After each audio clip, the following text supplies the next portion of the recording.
우리는 이 땅에 살아가면서 가장 중요한 것에 대한 그런 마음들이 누구에게나 다 있습니다. 비록 어린 유치원생, 유치원보다 더 어린 영아 아이에게도 자기에게 있어서 소중한 것이 있을 수 있습니다. 그래서 누가 무엇을 줬을 때 자기가 가지고 있는 것이 더 좋다 이렇게 여겨지면은 절대로 이것을 놓고 그것을 받지 않습니다. 그런데 자기가 가지고 있는 것보다 상대방이 주는 것가 더 좋아 보이면 이것을 포기하고 그것을 받는 그런 모습을 봅니다. 어린아이에서부터 시작을 해서 노년에 이르기까지 우리가 생각하는 가장 소중한 것, 흔히 말하는 보화다라고 하는 것이 있습니다. 오늘 본문 말씀은 어느 날 재물이 많은 부자 청년이 예수님에게 찾아왔습니다. 그래서 예수님에게 그렇게 묻습니다. 내가 무슨 선한 일을 하여야 영생을 얻겠습니까? 그러면서 영생에 관한, 천국에 관한 구원, 보화, 이것은 같은 의미입니다. 다시 말하면 내가 어떻게 하면 천국 갈 수 있습니까? 내가 어떻게 선하게 살면 영생을 얻을 수 있습니까? 어떻게 하면 구원을 받을 수 있습니까? 라고 하는 그 구원에 대한 그 물음을 가지고 이 청년이 예수님을 찾아왔습니다. 오늘 본문에 등장하는 이 사건이 마태복음에도 마가복음에도 누가복음에도 이 공간복음에 모두가 다 기록이 되어 있습니다. 그러면 이 사건이 중요하다라고 하는 겁니다. 근데 이 사건을 소개를 하면서 각 그 복음서에 조금씩 이 사람이 어떤 사람인가를 소개하는데 조금씩 차이가 납니다. 마태복음 19장에는 어떤 사람이다, 어떤 사람이 예수님을 찾아왔다 이렇게 말합니다. 그리고 그 사람을 청년이다 이렇게 소개를 합니다. 마가복음에는 한 사람이라고 소개를 하고요. 누가복음 18장 18절에 이 같은 사건을 기록하고 있는데 거기에는 어떤 관원이 예수님을 찾아왔다. 이 세 복음서를 종합을 해본다라고 하면 어떤 지방회당의 젊은 관원이다 이렇게 볼 수 있습니다. 어느 지방의 젊은 그 회당의 관원이 예수님을 찾아왔다라고 하는 것입니다.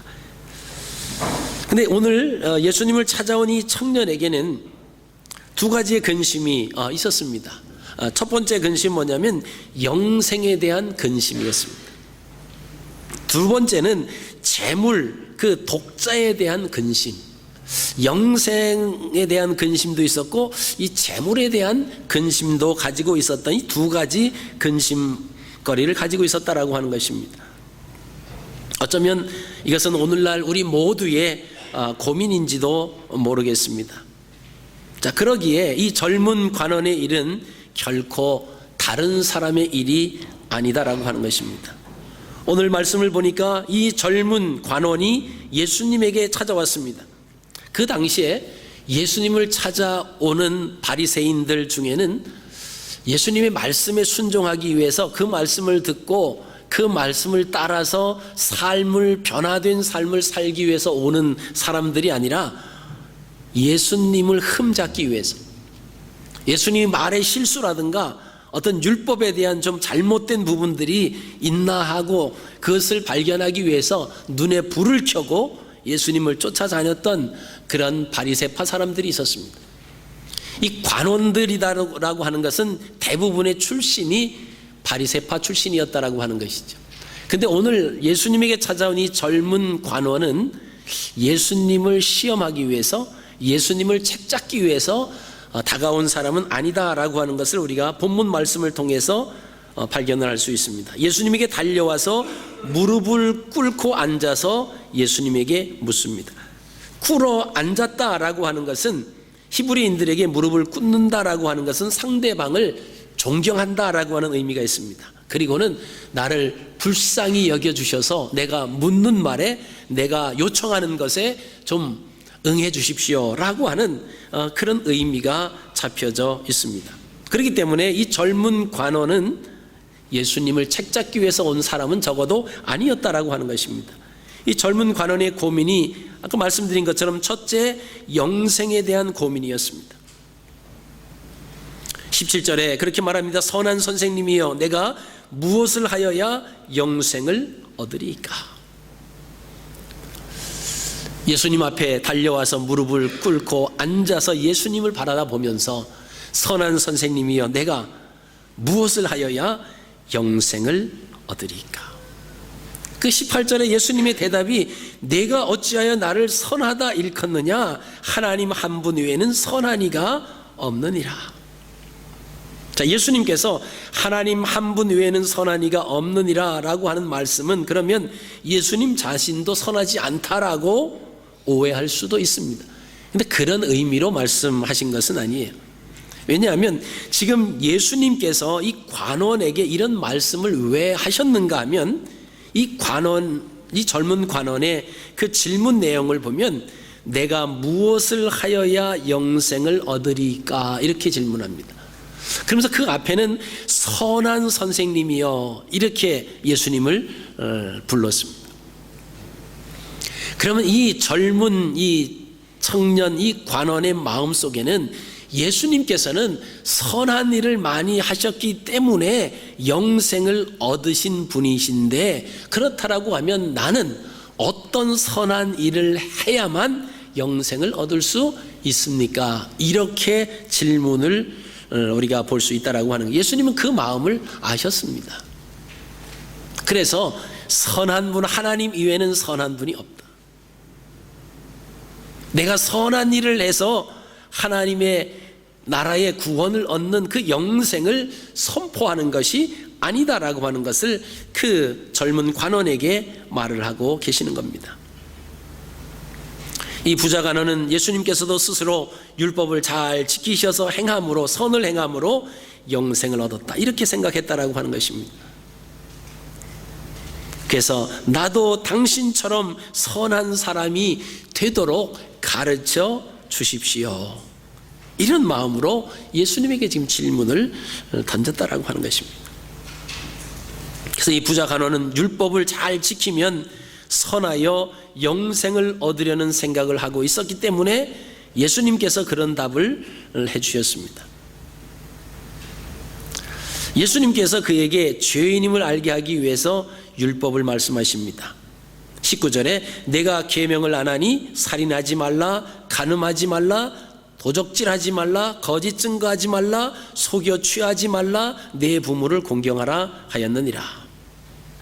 자, 이 말씀을 듣고 이 젊은 관원이 20절에 이렇게 대답합니다. 여짜오되 선생님이여 이것은 내가 어려서부터 다 지키었나이다. 그것이 그에게 고민이었습니다.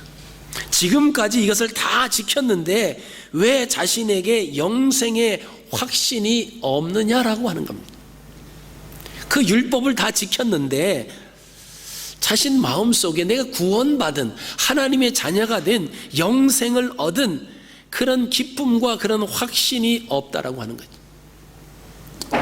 자기가 생각하는 예수 그리스도 그분은 율법을 다 지켜서 선한 분으로 알고 있는데 그러면 나도 그 율법을 다 지켰으면 나에게도 영생에 대한 그 기쁨이 있어야 되는데 그것이 없다라고 하는 것이죠.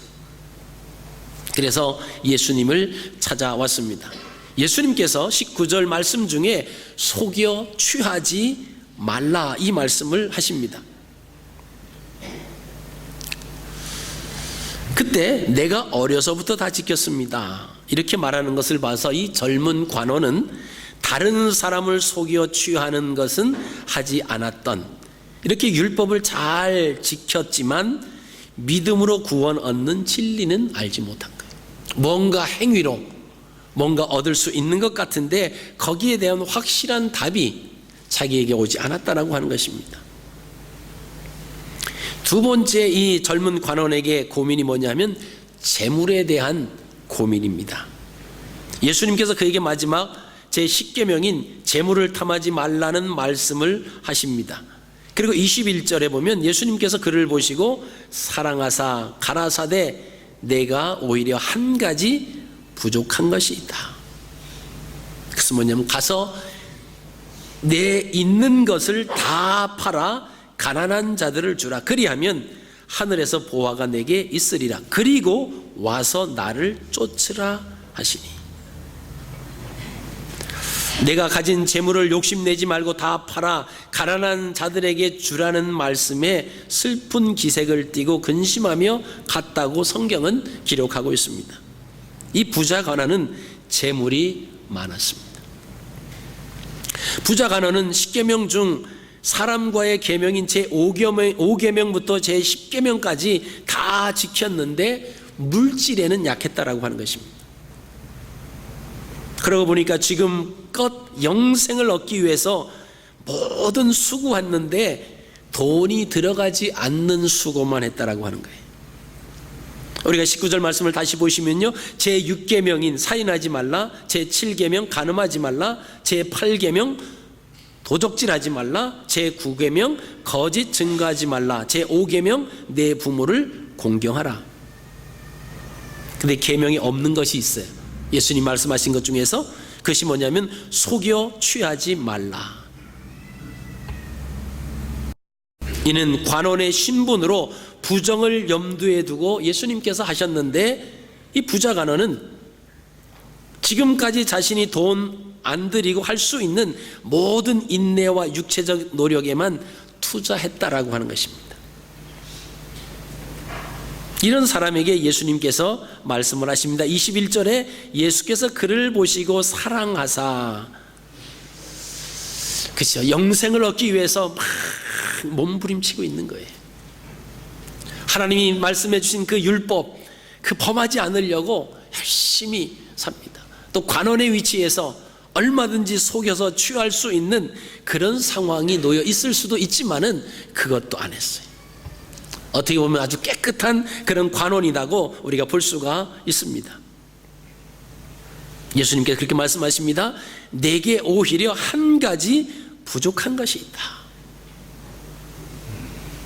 그 부자 청년에게 한 가지 부족한 것이 뭐냐면 바로 재물을 두고 말씀하십니다. 이는 자신이 내놓기 아까운 그것을 내놓아라 라고 하는 것입니다. 우리가 오늘 본문 말씀 중에서 창세기 22장 1절 2절을 읽으셨습니다. 하나님께서 아브라함에게 75세의 아브라함을 갈대아 우르에서 부르십니다. 그리고 그 아브라함의 아버지 데라는 각종 우상을 조각해서 팔아 살아가는 그런 우상 조각을 해서 살아가는 그런 우상 장사였어요. 하나님께서 그 속에 그 아래에 있는 데라의 아들로 있는 아브라함을 부르십니다. 아브라함이 신앙적으로 경건하고 올바르게 살았기 때문에 아브라함을 부르신 것이 아니에요. 하나님의 천권적인 선택입니다. 그러면서 아브라함에게 말씀하십니다. 너는 내가 지시할 땅으로 가라.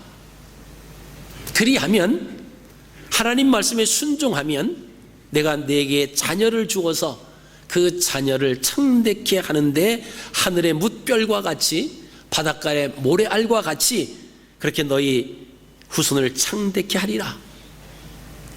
그 약속을 주십니다. 그리고 아브라함은 그 하나님의 약속을 따라서 그 아버지 집을 떠나죠. 1년이 지나고 2년이 지나도 하나님의 약속의 기미가 보이지 않습니다. 이 아브라함과 사라, 이 두 부부 사이에서 자녀가 없어요.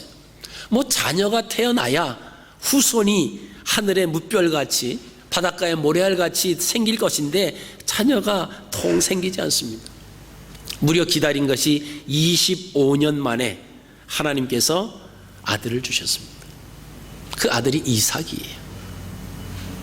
그리고 이 아들이 잘 자라나서 거의 청년의 시기가 되었을 때 하나님께서 창세기 22장에 아브라함을 다시 부르십니다.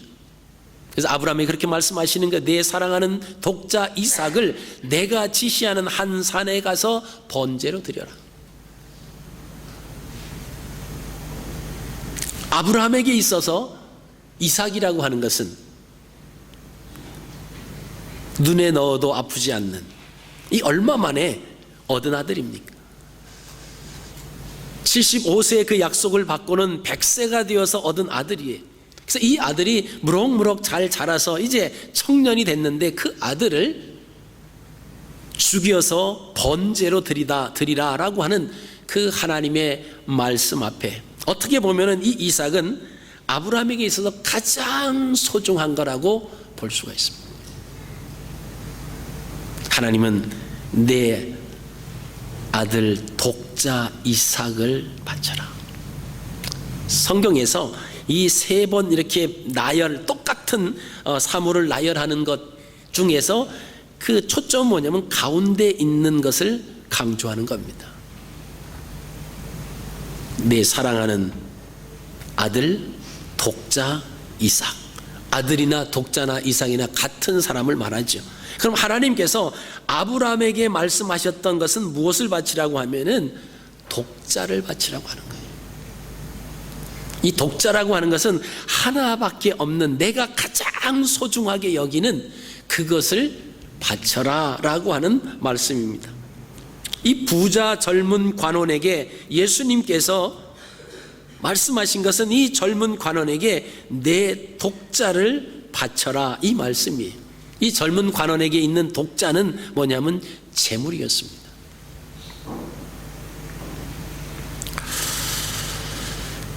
그러면 이 입장에서 독자인 재물을 바친다고 해서 영생을 얻느냐? 그것은 아닙니다. 예수님께서 말씀하신 것은 가서 내 있는 것을 다 팔아 가난한 자들을 주라. 그리하면 하늘에서 보화가 내게 있으리라. 그렇게 말씀하시고 나서 그 다음에 나를 따라야 된다. 그 독자까지 포기하고 그리고 나를 따라와야만 영생을 얻을 수 있다라고 하는 말씀입니다. 마태복음 16장 24절 말씀에는 아무든지 나를 따라오려거든 자기를 부인하고 자기 십자가를 지고 나를 쫓을 것이니라 이 말씀하고 있습니다. 자기를 부인하고 자기 십자가를 지고 따라가는 삶이 예수님을 따라가는 그런 삶입니다. 이는 자기 희생 없이는 안 된다라고 하는 것입니다. 그래서 21절에 그렇게 말씀하시는 거예요. 그리고 와서 나를 쫓으라. 이것이 영생의 조건이다라고 하는 것입니다. 구원은 율법을 지켜 얻는 것이 아니라 예수님을 쫓음으로 얻는 것이다라고 하는 것을 예수님이 젊은 관원에게 알려주시는 겁니다. 당시 직접 예수님을 쫓아간다라고 하는 것은 오늘날 우리가 예수님을 믿는다라고 하는 것과 같은 의미입니다. 예수 믿는 사람들은 주님보다 세상의 그 어떤 것을 더 사랑하면 그것이 우상이 되고 그것이 독자를 가지고 있다라고 하는 것입니다. 우리는 부자 관원처럼 알맹이 없는 껍데기만 붙잡고 살아가면서도 스스로 신앙생활 잘한다고 착각하는 삶을 살 수도 있습니다. 우리 모두는 부자 관원처럼 자신이 돈 안 들이고 할 수 있는 모든 인내와 육체적 노력에는 투자하지만 정작 독자를 요구하시는 삶을 거부하지 않았는지 살펴볼 필요가 있습니다.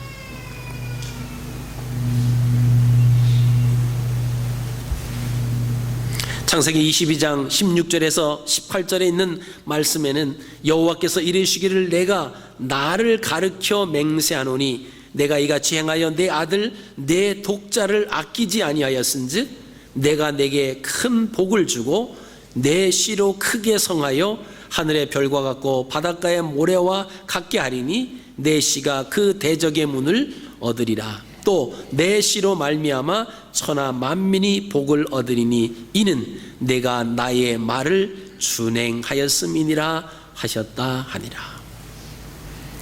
하나님께서 아브라함에게 약속해 주셨고 25년 만에 아들을 주셨습니다. 그리고 나서 그 아들이 성장했을 때 그 아들을 바쳐라 라고 하시고는 그 아들을 바쳤을 때 하나님께서 드디어 창세기 22장 16절에서 그 이하의 말씀 아브라함에게 진정한 복을 다시 선포하시는 겁니다. 예수님께서도 이 부자 청년에게 가서 내 소유를 팔아 가난한 자들에게 주라 이렇게 말씀하십니다. 소유를 팔아 가난한 자들에게 주라 라고 하는 이 말씀에 이 부자 청년에게 이 재물이 독자인데 가장 소중하게 여긴 건데 그것을 팔아서 없애버려라, 가난한 자들에게 주라 이 말씀입니다. 이것은 바로 아브라함에게 내 독자 이삭을 나에게 번제로 드려라 라고 하는 말씀과 똑같습니다. 아브라함은 세상 그 무엇보다 하나님을 더 크게 여겼기 때문에 말씀에 순종을 합니다. 그러나 부자 청년은 재물을 하나님보다 더 크게 여겼습니다. 그래서 하늘의 보화를 선택하지 아니하고 자신의 독자인 재물을 선택하며 근심하며 돌아갔다고 성경은 기록하고 있습니다. 천국을 얻는 것은 그 어떤 것보다 소중합니다. 그럼에도 부자 청년은 재물이 많아 근심하며 돌아갔다고 22절에 기록하고 있습니다. 여러분, 부자가 천국에 들어가기 어려운 것은 자기 것을 포기할 수 없기 때문이었어요. 자기 것을 버릴 수 없기 때문에 그렇습니다. 이는 믿음의 대상인 예수 그리스도보다 물질을 더 크게 여기고 그리스도를 포기했기 때문에 영생을 얻을 수 없다라고 하는 것입니다. 그러나 아브라함은 하나님께 자신의 독자인 이삭을 드립니다. 독자는 가장 소중한 것, 가장 귀한 것, 자신의 보물 1호입니다. 그래서 아브라함에게 독자는 아들 이삭이었습니다. 근데 하나님이 원하시는 그 장소에서 그 이삭을 드립니다. 하나님을 인격적으로 섬긴 그 모습을 봅니다. 하나님은 아브라함의 마음만 받으시고 독자인 이삭은 다시 돌려주십니다. 우리가 어린아이들 이렇게 과자를 사주고는 좀 달라고 그러지, 어른들이. 뭐 그것을 뺏어 먹기가 아니라 이 아이가 좀 이렇게 나눠주는 걸 좋아하는, 나눠주는 마음이 있는가 그러지. 어떤 아이는 사줬으니까 부모님에게 이렇게 사준 분에게 좋아요. 그럼 그것을 이렇게 먹는 시름하다가 다시 돌려주고 넘어가라 그러죠. 근데 어떤 아이는 안 줍니다. 이게 누가 사줬는지도 모르고 자기 거라고 하는 거죠. 안 줘요. 과자 한 알도 안 주는 그런 아이가 있어요. 그런 마음속에 다시는 사주나 봐라 그러시죠. 사줄 이유가 없어요. 그냥 또 주면 그러면 또 사주고 싶고 그런 마음이죠. 근데 이 사람이, 내가 이 어른이 나 걸 다 뺏어 먹을 거야 이런 생각을 하면, 이거 내 건데 내가 왜 줘? 이런 마음을 가지면 못 주는 거죠. 우리가 하나님 앞에서 신앙생활하는 것도 마찬가지입니다. 영국의 거부였던 피츠 제널드라고 하는 사람이 있었습니다. 이 사람에게 아들이 하나 있었어요.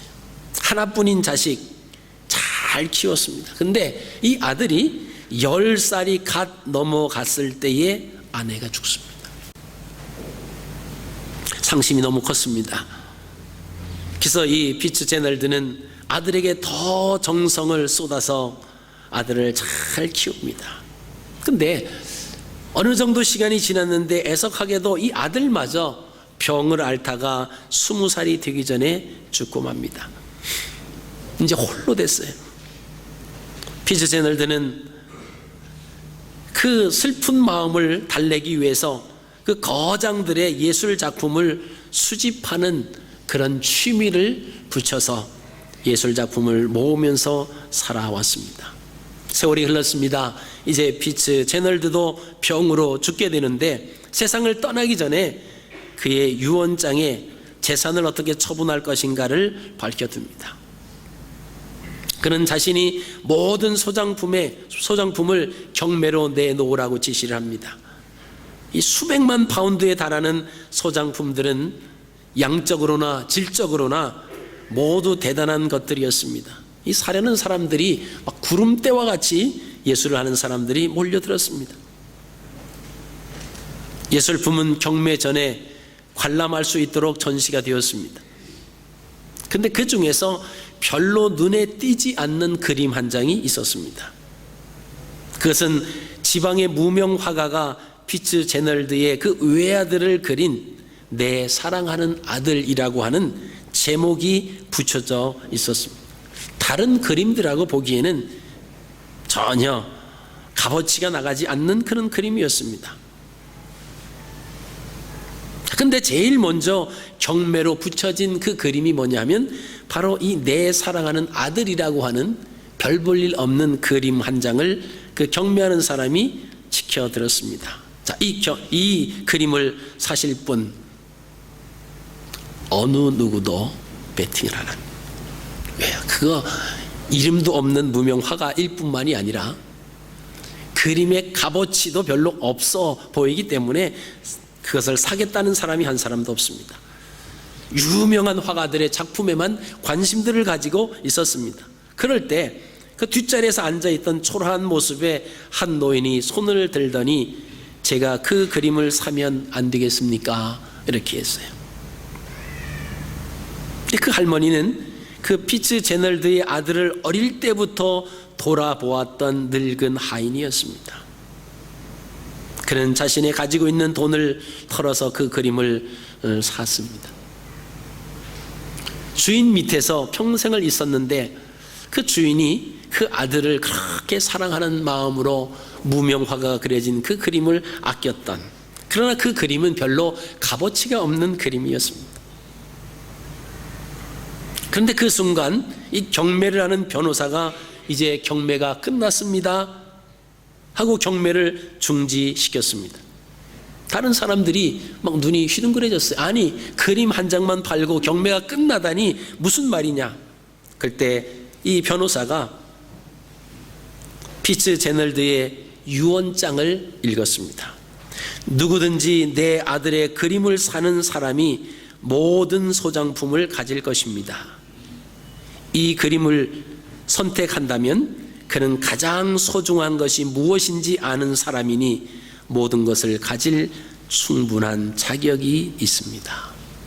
이게 피츠제널드의 유언장이었습니다. 여러분, 우리가 믿음 생활하면서 이 땅에 살아가면서 영생을 얻는다라고 하는 것, 구원을 받는다라고 하는 것이 뭐 그렇게 대단하게 보이지 않을 수도 있습니다. 소중하게 보이지 않을 수도 있어요. 그래서 우리는 그 구원받는 것, 영생을 얻는 것, 하나님의 자녀가 되는 것, 하나님의 자녀답게 살아가는 것, 하나님의 말씀에 순종하는 것에 대해서는 뭐 그렇게 대수롭지 않게 우리가 여겨질 때가 있습니다. 어떻게 하면 내가 출세하느냐, 어떻게 하면 내가 더 다른 사람보다 많이 벌 수 있느냐, 더 높은 자리에 올라가느냐, 어떻게 하면 저 사람들을 내가 짓밟고 위에 올라가서 우뚝 군림할 수 있느냐. 여러분, 이 모든 것들은 세상적인 논리입니다. 결론적으로 영생을 얻는다라고 하는 것은 생명을 얻고 천국에 들어가는 것으로, 하늘에서 보화를 얻는 것으로 대체된다라고 하는 것입니다. 아브라함은 독자를 선택해야 할지 하늘의 보화를 선택해야 할지 선택의 기회가 주어졌을 때 이 아브라함은 하늘의 보화, 하나님 말씀을 선택했다라고 하는 것입니다. 그 결과 아브라함은 믿음의 조상이 됐습니다. 부자 청년은 반대였습니다. 독자를 선택해야 할지 하늘의 보화를 선택해야 할지 선택의 기회가 주어졌을 때 그는 독자를 포기할 수 없어서 돌아갔습니다. 천국을 얻지 못했습니다. 땅의 것을 선택하였기 때문에 땅에 머물 수밖에 없었다라고 하는 것입니다. 여러분, 우리가 이 땅에 살다 보면 매 순간마다 독자를 선택해야 할지 하늘의 보화인 영생, 하나님의 말씀을 선택해야 할지 그 선택의 기회가 늘 주어집니다. 일시적인 것과 영원한 것의 선택입니다. 근데 일시적인 것이 더 화려해 보이고 나를 더 성공으로 이끌 것처럼 보이는데 영원한 것은 초라하게 보잘것없는, 나에게 아무런 영향도 가져다 주지 못할 것 같은, 오히려 그것을 선택하면 나는 지혜로운 자가 아니라 어리석은 자와 같이 보일 정도로 아무런 가치 없이 보여질 수 있다라고 하는 것입니다. 그러나 진정한 하늘의 보화, 영생을 선택한다라고 하는 것은 하나님 앞에서 참으로 지혜로운 자가 됩니다. 그리고 하나님의 말씀대로 순종하여 천국의 백성이 되는 것입니다. 여러분, 우리의 삶 속에서 독자를 선택해야 할지 영생을 선택해야 할지, 여러분, 그런 선택의 기로에 있을 때 저 여러분들은 독자를 바라보지 말고 하늘의 보화, 구원, 영생의 길을 선택하시는 저 여러분들의 삶이 되시기를 주님의 이름으로 축복합니다. 살아계신 아버지,